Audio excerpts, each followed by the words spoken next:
Budget లో premium luxury villa అందిస్తోంది APR group వారి గోల్డెన్ లీవ్ విల్లాస్. ఇప్పుడే కాల్ చేసి మీ విల్లా బుక్ చేసుకోండి.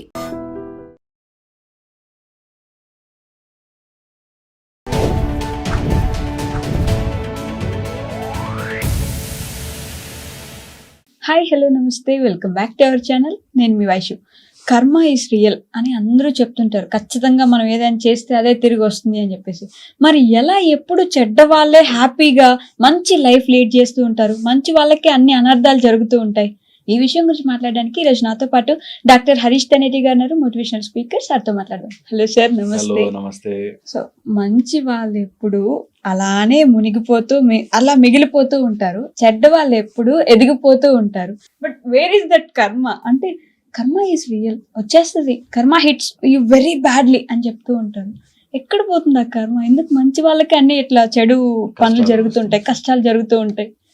చాలా వెరీ డీప్ టాపిక్. బట్ మనం స్టెప్ బై స్టెప్ వెళ్దాం. ఫస్ట్ మంచి వాళ్ళకి కష్టాలు ఆర్ చెడ్డ వాళ్ళకి మంచి జరుగుతుంది. ఏది మంచి ఏది చెడ్డ ఎవరు డిసైడ్ చేస్తారు? ఇది నెంబర్ 1. మనం మన చూపుతో బిల్డింగ్ కడితే మంచి, బిల్డింగ్ కట్టకుండా ఉంటే చెడ్డ. ఇలాగా మనం కొన్ని డెఫినేషన్లు తీసుకుని దేవుడి యొక్క కర్మ ప్లాన్ మన డెఫినేషన్లు ఇరుక్కోవాలని చూస్తాం. ఓకే, చాలా చాలా ఇంపార్టెంట్ ఏంటంటే మంచి జరుగుతుంది అని జనరల్గా కర్మ కానీ నీకు మంచి జరుగుతుంది అంటే అర్థము సమృద్ధిగా నీకు రావాల్సిన పుణ్యము నీకు తిరిగి వస్తుంది, నువ్వు చేసిన పాపం తిరిగి వస్తుంది. ఏదైనా కానీ అది నువ్వు ఒకళ్ళ దగ్గర నుంచి 10,000 ఇచ్చావంటే నీకు అటు తిరిగి ఇటు తిరిగి ఇటు తిరిగి నీ 10,000 నీకు వస్తాయి. నువ్వు ఎవరి దగ్గర 10,000 దొంగతనం చేసావంటే నీకు ఆ 10,000 పోతాయి. ఇది ఫిక్స్. ఓకే, ఇది ఇందులో అసలు డౌటే లేదనమాట. అండ్ కర్మ is that what you do, how you do. ఎలాగా? మనస వాచ కర్మణ. బై వర్క్, బై మాటలు, బై మనస్సు నీకు తిరిగి వస్తాయి. ఓకే, ఎంత రేంజ్ ఆఫ్ బాధ పెట్టాలో, ఎంత రేంజ్ ఆఫ్ ఆనందం ఇవ్వాలో ఇస్తాడు. ఓకే, ఎంత ఈ 3 ఇట్స్ లా. 4వ అంతస్తు నుంచి దూకితే కిందకి వెళ్తా, పైకి పోలేను unless I defy with some parachute. Parachute కి లా ఉంది కాబట్టి ఆ లా ప్రకారమే పనిచేస్తుంది. ఓకే, అలాగా నేను పుణ్యము చేశాను, పుణ్యము వస్తుంది, పాపము చేశాను, పాపం వస్తుంది. ఈ పుణ్య పాపాలు ఎవరు డిసైడ్ చేస్తారు? ధర్మం డిసైడ్ చేస్తుంది. ధర్మం ఏది కరెక్టో, ఏది రాంగో, ఎక్కడ ఏది చేయాలో చేస్తుంది. మనం ఎలా చేసుకుంటాం కర్మ?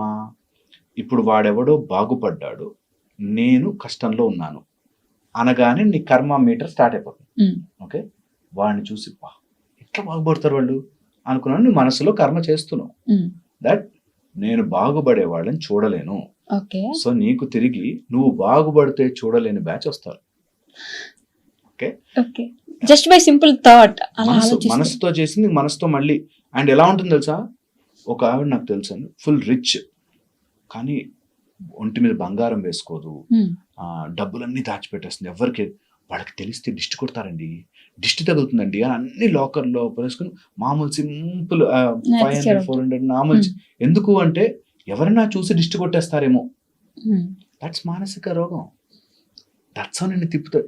మనకి తెలియకుండా మనం నిరికించేది అవే. దట్ నువ్వు ఎవరినో చూసి కుళ్ళు పడ్డావు, దట్ మంచి వాళ్ళకి ఇలా జరుగుతాయండి అంటున్నావు అంటే నువ్వు పాపం చేస్తున్నావు. నువ్వు నీ కర్మ ప్రకారము నువ్వు మంచి వాళ్ళని చూసి తట్టుకోలేకపోతున్నావు. అంటే వాడు ఎవడో చెడ్డవాడు, వాడు మంచి పొజిషన్ లో ఉన్నాడు, వాడు చూసి తట్టుకోలేకపోతున్నావు అంటే you are doing it. But he is చెడ్డవాడు కదా. అది వస్తున్నా, దానికి వస్తున్నా. సో ఫస్ట్ మనం చేసుకున్న పాయింట్ ఇది. ఇప్పుడు ప్రాబ్లం ఏమవుతుంది? ఈ చెడ్డవాడనే మనము గీసుకున్న చెడ్డవాడు వాడి ఏదో జన్మలో చేసుకున్న పుణ్యం ప్రకారం ప్లస్లన్నీ వచ్చేస్తాయి మనకి. ఎలాగో నేను అన్నట్టు ప్లస్లు వచ్చినాయి ప్లస్లు వస్తాయి, మైనస్లు వచ్చినాయి మైనస్లు వస్తాయి. నువ్వు ఎవరికైనా 10,000 ఇచ్చా నీకు 10,000 వస్తాయి, ఎవరిదైనా 10,000 కొట్టేసావు పోతాయి. అవి చూడ్డానికి మనం ఆ టైం లైన్ లో ఉంటామా లేదా సెకండ్ ఫ్యాక్టర్. రెండోది వచ్చేసి కర్మ లోపల ఇంకొక వెరీ ఇంపార్టెంట్ పాయింట్ ఉంది. దట్ ఎవరికైనా సరే ఏదైతే నిర్దిష్టంగా ఫోకస్డ్ గా చేస్తారో అది వస్తుంది.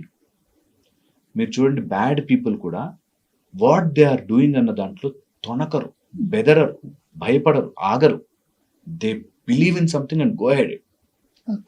అది రైట్ మార్గంలో ఉందా రాంగ్ మార్గంలో ఉందా పక్కన పెట్టి గట్టిగా అనుకుని చేసుకుంటూ పోతారు. మంచి అని అనుకుంటున్న వాళ్ళు మంచి చేయడానికి ఆగిపోతారు. మంచి చేస్తే ఏమొచ్చింది, నేను ఇన్ని రోజులు కష్టపడితే ఏమొచ్చింది. నాకు తెలిసిన ఒక ఆయన గవర్నమెంట్ జాబ్ చేసి రిటైర్ అయ్యాడు. నేనే లంచాలు తీసుకుని ఉంటే అండి మా వాళ్ళకంటే నేను పెద్ద బిల్డింగులు కట్టేవాడినండి అని. అంటే ఎక్కడో లోపల లంచం తీసుకోవాలని ఉంది. అంటే తీసుకోవచ్చు కానీ నేను మంచోడిని కదా అనేటట్టుగా మైండ్ సెట్ లో. అందుకని నువ్వు మంచి చేసావు, నేను లంచం తీసుకోను అని ఫిక్స్. నాకు తప్పు, నేను తీసుకోను. దాని నుంచి లాభం వస్తుందా నష్టం వస్తుందా, లాభం వస్తే వాళ్ళంతా బాగుపడిపోయారా అని ఆలోచిస్తున్నావంటే నువ్వు లోపల మనసా యు ఆర్ నాట్ ఫుల్, నువ్వు చెయ్యట్లేదు సో నువ్వు ఆలోచించకూడదు ఒకవేళ మంచి చేస్తున్నా నేను తీసుకోలేదు కాబట్టి మంచోడిని అని. మంచిని కూడా నువ్వు నన్ను గుర్తించాలి, నేను నా మంచి గుర్తించు అనే దాంట్లో ఉండకూడదు. మంచిని గుర్తించినా గుర్తించకపోయినా జరుగుతుంది. Very deep understanding. ఇది చాలా లోపలికి వెళితే చాలా hard to do it. Okay, and మనం ఏదైతే ఫోకస్డ్ బ్యాడ్ పీపుల్ ఎవరినైనా లిస్ట్ రాసుకోండి. ఈరోజు బ్యాడ్ అనుకుంటున్న వాళ్ళని లిస్ట్ రాసుకోండి. వాళ్ళు అనుకున్న దానికి వెళ్ళిపోతారు అంతే.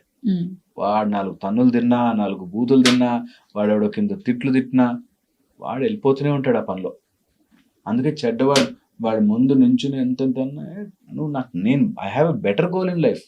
మంచి వాళ్ళకి ప్రాబ్లం వచ్చేస్తుంది. మంచి అనిపించుకోవాలి అనుకున్న వాళ్ళకి, నేను ఒక పని చేస్తూ ధర్మ మార్గంలో ఒక పని చేస్తున్నానంటే చేస్తే ఏమొస్తుంది, అయినా ఎందుకు చేయాలనే దాంట్లో ఉంటారు. అందరూ కాదు, అఫ్ కోర్స్ చాలా మంది ఎన్లైటెండ్ పీపుల్ ఉన్నారు, బట్ స్టిల్ అందరూ కాదు, కొంతమంది ఇట్లా ఆలోచిస్తారు. అందుకే వాళ్ళకి ఇది అనిపిస్తుంది చెడ్డవాళ్ళు బాగుపడిపోతున్నారు, మంచి వాళ్ళు బాగుపడట్లేదు అని చెప్పి.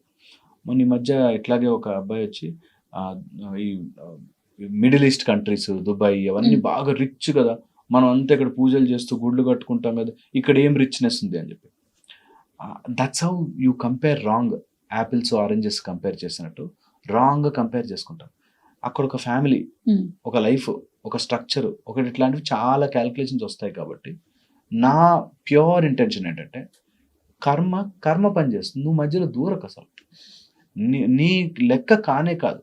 ఎంత ఈ క్రియేషన్ మొత్తంలో ఎన్ని పావులు కదిలితే ఈరోజు ఈ సిచ్యువేషన్ ఇలా వస్తుంది అసలు, ఎన్ని లెక్కలు. సో ఒక ఎగ్జాంపుల్ చెప్తాను సరదాగా.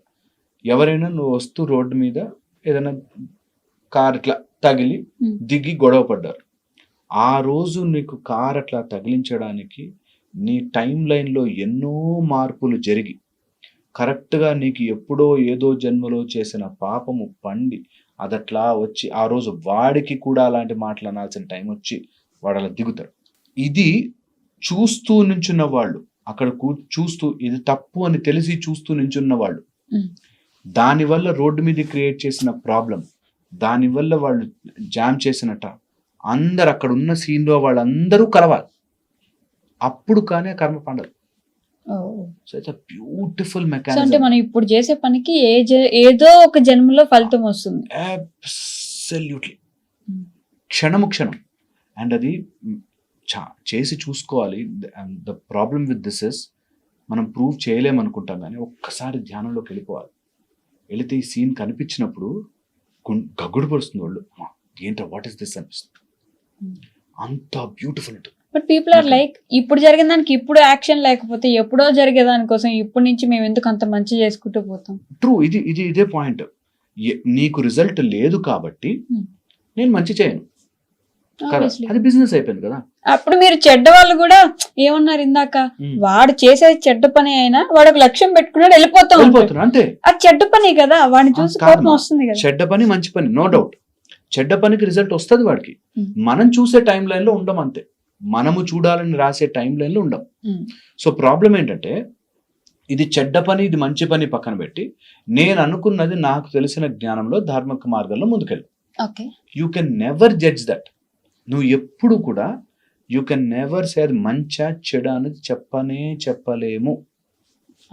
అందుకే మనకు అసలు ఆ కర్తాభావమే పోగొట్టి నేను చేస్తున్నది మంచి నేను చేస్తున్నది చెడ్డ అనేది మనం ఎప్పుడైతే పెట్టుకుంటామో అందులో ఇరుక్కుపోతాం.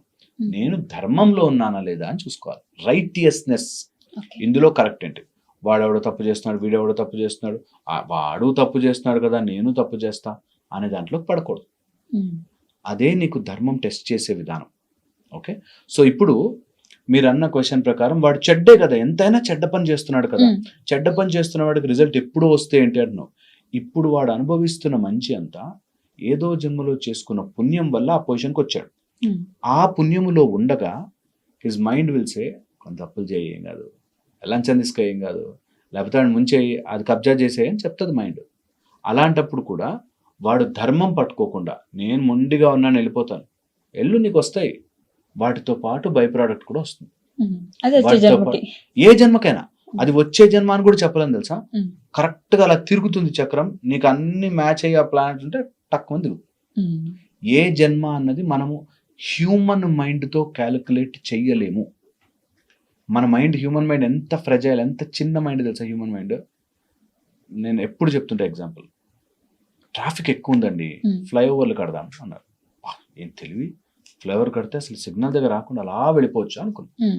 ఫ్లైఓవర్ దిగి అక్కడ ట్రాఫిక్ జామ్ అవుతుంది. సో పాయింట్ ఏంటంటే మన హ్యూమన్ మైండ్ తో చూసే చిన్న లెక్క ఈ సృష్టి బ్రహ్మాండమును నడిపే లెక్క is different, very very different. అందుకని మన చిన్న మైండ్ తో వాడికి మంచి జరగలేదు కాబట్టి నాకు జరగాలి, నేను మంచి చేశాను కాబట్టి, నువ్వు అసలు మంచి చేస్తే గుర్తు కూడా ఉండదు నీకు, అది మంచి చేయడం. నువ్వు చేసే ఏదైనా సరే కర్మ రూపంలో నీకు తిరిగి వస్తుంది.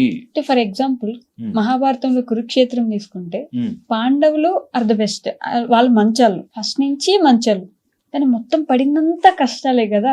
ఎంతసేపు ఆ కౌరవులు ఏదో ఒకటి చేసి వీళ్ళని నాశనం చేద్దామనే చూస్తూ ఉంటారు. అసలు ఎప్పుడు లేదు పాండవులే మంచివాళ్ళు ఎక్కడ మనకి ఎందులోనే చెప్పలేదు. వాళ్ళ ప్రాబ్లమ్స్ ఉన్నాయి, వాళ్ళు జూదం ఆడారు, అన్ని జూదం ఆడారు, ఆవిడని పెట్టారు. తర్వాత కూడా దేవర్ యాక్చువల్లీ వాళ్ళు మంచి పని చేయాలనో మంచి కోసమో మంచి సైడ్ ఉన్నారు. మంచి సైడ్ కృష్ణుడు తీసుకొచ్చాడా? కృష్ణ భగవాను, కృష్ణ పరమాత్ముడు ఉండి ఇందులో కౌరవుల యొక్క చెడు పెరిగిపోయి నేను వస్తా, నేను టైంకి సెట్ చేస్తా అని చెప్పి వచ్చి ఆయన డ్రైవ్ చేస్తూ తీసుకెళ్ళాడు. మరి కర్ణుడు కూడా మంచోడే కదా, అతను ఎందుకు ఇటువైపు తీసుకురాలేదు మంచి వైపు? కర్ణుడు మంచి కాదు, అసలు కర్ణుడు మంచి అనుకున్నామంటే మనకి సినిమాటిక్ సినిమా కర్ణుడికి కొన్ని క్వాలిటీస్ ఉన్నాయి, మంచి క్వాలిటీస్ ఉన్నాయి, మంచి దానగుణం ఉంది. కర్ణుడికి రాని విద్య లేదు, విలువిద్య చాలా బాగుంటుంది, మంచి ఉన్నాయి, కానీ మంచి వాడు కాదు. అంటే there are certain drawbacks. So అట్లాగా ప్రతి వ్యక్తి. ఓకే, ఇంకా మనం డీటెయిల్లోకి వెళ్తే మొత్తం పాండవులకి కావాల్సినవి, కౌరవుల్లో ఉన్నవి అన్నీ కూడా దుర్యోధన, దుశ్శాసన వీళ్ళంతా చేసినవి అన్ని లిస్టులు అలా క్యాలిక్యులేటెడ్గా వెళ్తాయి. సో అందులో అసలు డౌట్ మనకు అసలు ఇంకా మహాభారతం లాంటి దానికి వెళితే, కురుక్షేత్రం లాంటి దానికి వెళ్తే అసలు ప్రతి వర్డ్కి నీకు క్యాల్కులేషన్ ఉంటుంది. అసలు you will not be able to అందులోంచి తప్పు పట్టలేవు, అసలు దొరకదు. ఎందుకంటే అంత క్యాల్కులేటెడ్ గా కృష్ణ పరమాత్మ నవ్వుతూ నించున్న చోట నుంచి మొదలుపెట్టి ఆయన కోపం వచ్చి చక్రం వేసేంత, అది కూడా everything as a plan, including Krishna పరమాత్ముడు కూడా శాపానికి గురయ్యాడు కదా, కాళ్ళకి తగిలింది కదా బాణం. So point is anything what you do తిరిగి వస్తుంది. నువ్వు నాకు వస్తుంది కాబట్టి అని చేస్తే దూరం అవుతుంది. నువ్వు చెయ్యి మంచి, బీ ఆన్ ద ధర్మం, రైటియస్నెస్, బాధపడకు. అండ్ ఇదే మాట అర్జునుడికి నేర్పించాడు. అదే బట్ ఎందుకు చివర్లోనే జరుగుతాయి, ఫస్ట్ నుంచి మనం చూడమంతే. మనకి సినిమాటిక్ గా నేను చెప్పాక బిల్డింగ్ కడితేనే 3 bedroom ఫ్లాట్ కొనుక్కుంటేనే నా పుణ్యం పండింది అనుకుంటాము. కాదు, అట్లా ఉండదు. పుణ్యం అనే లెక్కలు అనే పాయింట్ ఇస్ డిఫరెంట్. నీకు సుఖము చూస్తున్నారు, ఇక్కడ ఉండే వాటి చూస్తున్నారు, ఇదంతా there is a higher cosmic plan అని అంటారు. దీన్ని వర్స్ట్ పార్ట్ ఎక్కడంటే ప్రూవ్ చేయలేం. ఇది మనం ప్రూవ్ చేయలేని సిస్టమ్ కాబట్టి. ఎందుకంటే నేను ఒకవేళ ప్రూవ్ చేశాను అనుకో, ఈ రోజు నుంచి నేను ఇలా చేశాను, దానివల్ల ఇది వస్తుంది అని ప్రూవ్ చేశాను అనుకో, ఈ ప్రూవ్ చేసినందువల్ల నేను అలాగే బ్రతుకుతాను అనే ఒక నోషన్ వస్తుంది. ప్రాబ్లం ఏంటంటే నువ్వు ప్రూవ్ చేసినా చెయ్యకపోయినా ఇది ఇలా జరుగుతుంది నీ కర్మ. నువ్వు ప్రూవ్ చేసినా చేయకపోయినా 4వ అంతస్తు నుంచి జంప్ చేస్తే కిందకే వస్తావు, నువ్వు 2 బంతి పైకేస్తే కిందకే వస్తున్నాను. కొన్ని రూల్స్, ఆ రూల్స్ కి తగ్గట్టుగానే మనం మోడిఫై చేసుకుంటూ లైఫ్ ని బ్రతకాలి. సో అలాగే కర్మ ఇస్ అ రూల్. నీకు ఎవరికి మంచి జరుగుతుంది, ఎవరికి చెడ్డ జరుగుతుంది అన్నది లేదు పాయింట్ అక్కడ. నువ్వు యూ మే థింక్ చెడ్డవాడు పైనుంచి జంప్ చేసినా వాడికి ఏం కాలేదని, బట్ డెఫినెట్లీ ఓ రోజు వాడు మర్చిపోయి జంప్ చేసేస్తాడు, తగులుతుంది. అది నువ్వు మధ్యలో క్యాలిక్యులేట్ చేయకు, నీకు సంబంధించినది. అందుకే నేను చేశాను కదా అని బయటపడిపోవాలి. సో ప్రతి దానికి వస్తుంది. ఇది దీని లోపలే మనకి మళ్ళీ సంచిత, ఆగామి, ప్రారబ్ధ, ఇట్లా చాలా క్యాలిక్యులేషన్స్లో ఇది రావాల్సినవి, నీకు ఇప్పుడున్న గ్రహస్థితి, నీకున్న సిచ్యువేషన్, ఆ పరిస్థితిని బట్టి నువ్వు బాధపడాల్సిన మానసిక స్థితి. కొంతమందికి దెబ్బ తగిలినా బాధపడరు, మనస్సు బాగానే ఉంటుంది వాళ్ళకి. ఓకే, దెబ్బ తగిలినా కూడా నడిచిపోతుంది. కొంతమంది బ్యాడ్ సిచ్యువేషన్లోనూ దాన్ని దాటి బయటకు వస్తారు, వాళ్ళకి అది ప్రాబ్లమే కానీ బయటకు వస్తారు. అట్లాగా మనస్సుతో చేసినది, చేతులతోనూ వాక్కుతోనూ అన్నీ తిరిగి వస్తాయి. ఫర్ టు కంక్లూడ్ ఈ సిచ్యువేషన్ని, కర్మని మనము క్యాలిక్యులేట్ చేసే కంటే కర్మ మనము నిష్కామంగా ఏమి కోరుకోకుండా, సరే ఈ సిచ్యువేషన్ నాకు వచ్చింది, దీన్ని నేను ఆలోచించి బాధపడడం వల్ల ఇంకొక బ్యాడ్ కర్మ చేస్తున్నా కదా, ఈ సిచ్యువేషన్ని నేను ఇంకొంచెం హుందాగా, నాకు బాగా బిల్డింగులు ఇస్తే దేవుడు మంచోడు అని అనుకున్నామే, నేను ఏమి ఇవ్వకపోయినా కూడా అదే స్థితిలో ఉంటాను. బికాస్ నేను నథింగ్, ఒక 4 బిల్డింగులు కట్టినా ఉండేది అదే రూమ్లో, ఇంకొక 100 కోట్లు సంపాదించుకున్నా తినేది అదే అన్నం. సో దానికి నేను క్యాల్కులేట్ చేసి బాధపడడం ఎందుకు? What I will do is my best capacity ఏంటంటే చేసేది 100% చేస్తా అని అర్జునుడికి శ్రీకృష్ణ పరమాత్ముడు చెప్పాడు. నువ్వు చంపట్లేదు, నువ్వు చావట్లేదు, అసలు నువ్వంటూ ఏమి లేదు, ఇక్కడ చేస్తుంది నేను. మధ్యలో నేను అన్నావు కాబట్టి నువ్వు బాధ వచ్చింది, డిప్రెషన్ వచ్చింది, తర్వాత నీ స్కిల్ మర్చిపోయావు, బాణాల కింద పడేసావు, నీ స్కిల్ మర్చిపోయావు. ఓకే, అందుకని వదిలిపెట్టదు. అండ్ అది ఈజీగా ఎక్కలే. మళ్ళీ అభిమన్యుడికి ఏదైనప్పుడు ఏడ్చాడు, మళ్ళీ కష్టపడ్డాడు, మళ్ళీ బాధపడ్డాడు, నాకు టాలెంట్ ఉంది అనుకున్నాడు. అన్ని దాటి ఐఎమ్ నాట్ డూయింగ్ ఎనీథింగ్. అందుకని అది ఒక్కటి నేర్చుకోవాలి, ఆ కర్తాభావం నేను తీసేసి అంతా I'm wire in this consciousness. అలా కరెంట్ వచ్చి అలా వెళ్ళిపోతుంది. మధ్యలో నేనేం చేసి వైర్ అనుకుంది అనుకోండి, నాతో కరెంట్ బాస్ అని అనుకుంది అనుకోండి, నువ్వు కరెంట్ ఇవ్వట్లేదు, నువ్వు ఓన్లీ క్యారీ చేస్తున్నావు. అలాగే you are just carrying that energy form. Very difficult to convey and understand, but నాకు తెలిసిన రీతిలో I think I have done something. Yeah, okay, thank you. And for more videos, Please subscribe to iDream. Please subscribe to iDream. Please subscribe iDream. And please subscribe to iDream. For more videos, subscribe to iDream. please like, share and subscribe to the channel. Congratulations, iDream. Subscribe to iDream. Subscribe to iDream. So subscribe to iDream Media. iDream ki iDream team andarki huge congratulations. Please subscribe iDream Media. Please subscribe to iDream. Subscribe iDream. Please subscribe to iDream. iDream అంటే నా కళల channel subscribe చేసుకున్న నోరు తిరుగుతలేదు, మీరైతే గంట గుర్తు కొట్టండి. For more such videos, please subscribe to iDream. Subscribe to iDream. Please subscribe to iDream. Please subscribe iDream Media. Please do subscribe to iDream. Please subscribe to iDream Media. For best entertainment and information, please subscribe iDream. And don't forget to subscribe to iDream.